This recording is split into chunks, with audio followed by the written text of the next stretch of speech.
আজ বানাবো বেসনের চিলা। চলুন দেখে নেওয়া যাক। প্রথমে হাফ বাটি সুজি আগে জল দিয়ে ভিজিয়ে দেব, এইটাই একটু ভিজতে সময় লাগে। এরপর দিয়ে দিলাম 1 বাটি বেসন।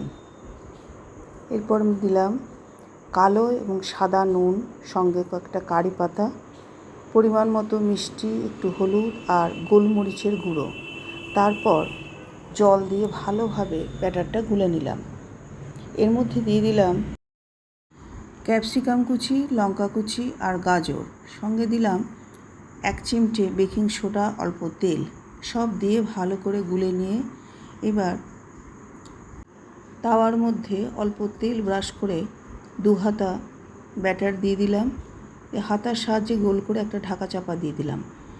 মিনিট 2-3 পর ঢাকনা খুলে এই রকম হয়েছে চিলাটা। এরপর আরেকটা করে দেখাচ্ছি। আবারও 2 হাতা ব্যাটার দিয়ে দিলাম, হাতার সাহায্যে গোল করে দিলাম। 2-3 মিনিট পর উপরে দিয়ে দিলাম একটু চিজ, একটু শসা কুচি, এখানে আপনারা যা খুশি দিতে পারেন, যে কোনো সবজি ভেজিটেবল দিতেই পারেন, গোলমরিচ গুঁড়ো আর একটু সস দিয়ে এইভাবে মুড়ে দিলাম। এটাও দেখতে কেমন হয়েছে দেখুন তো, কি সুন্দর লাগছে। ব্যাস, এইভাবেই তৈরি হয়ে গেল বেসনের চিলা। এটা পুরভরা, এটা প্লেন। এটাকে আমি ভাঁজ করে 3 কোনা করে দিয়েছি। আপনারাও করুন, খান আর সবাই ভালো থাকুন।